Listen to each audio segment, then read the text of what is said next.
Okay बच्चों, इस question को देखते हैं।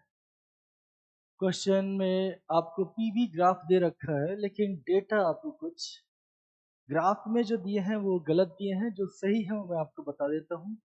ठीक है, जो 3p0 है ये प्रेशर एक्चुअली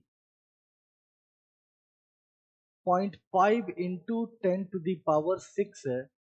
एक्चुअली ये प्रेशर P1 है। ठीक, यहाँ पे P2 होना चाहिए था, जिसकी वैल्यू है 10⁻⁶। जो वॉल्यूम है इसका ये 4 टाइम्स है, तो ये है एक्चुअली 0.1 मीटर क्यूब। और ये वाला 4 है, 5 नहीं है, वैसे भी 4 टाइम्स यानी कि 0.4 मीटर क्यूब।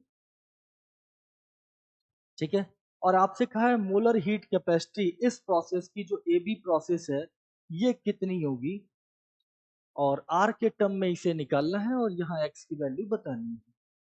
चलिए देखते हैं।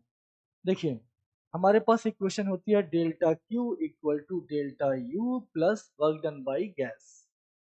ठीक, डिफरेंशियल फॉर्म में लिखूं तो D Q equal to D U plus D W gas. अब डी क्यू कितना होता है, डी क्यू होता है डिफरेंशियल फॉर्म में नहीं, क्योंकि हमें पूरी वैल्यू निकालनी है यहाँ पे। तो delta Q equal to delta U plus work done, ये हो गया।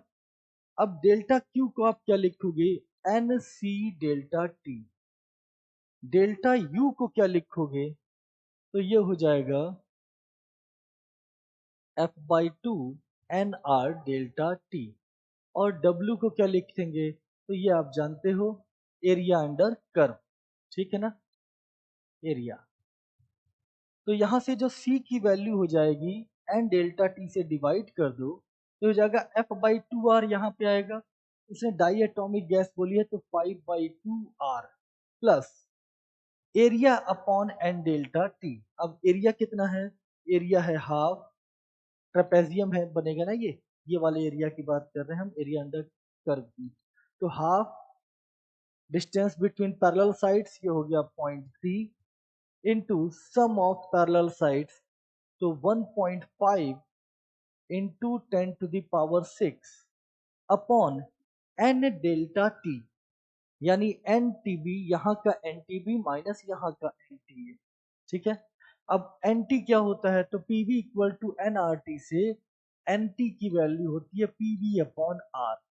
अब यहाँ का P V upon R, P V upon R कितना हो जाएगा, 0.4 इंटू 10⁻⁶ अपॉन आर, माइनस यहाँ का पी वी अपॉन आर, तो 0.05 इंटू 10⁻⁶ अपॉन आर। इस आर को ऊपर भेज दो, ये हो जाएगा 5/2R प्लस ये 15 3 जाओ तो 0.45 हो गया ये, अपॉन 2 इंटू आर।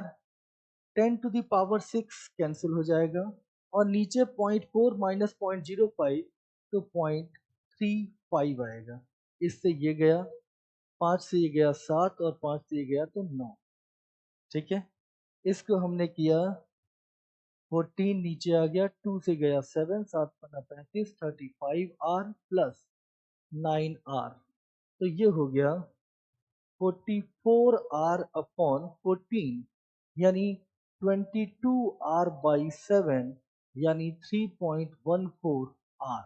इसने कहा कि ये वैल्यू XR है, तो X की वैल्यू कितनी हो जाएगी, 3.14।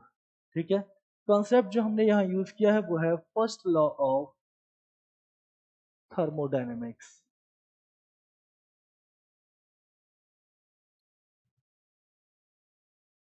वैसे इस क्वेश्चन में एक प्रॉब्लम है। ठीक है, हमने जैसे सॉल्व किया है ये बात तो ठीक है, लेकिन ये average value of molar heat capacity आ रही है, इंस्टेंटेनियस नहीं। एक्चुअली ये जो ग्राफ है ये ओरिजिन से पास नहीं होगा, तो इसकी जो मोलर हीट कैपेसिटी है वो कांस्टेंट नहीं आएगी। हमने यहाँ जो निकाला है ये एवरेज वैल्यू, और कायदे से इसको भी लिखना चाहिए था average value of molar heat capacity of given process. ठीक है, खैर आगे बढ़ते हैं। राइट आंसर हमारा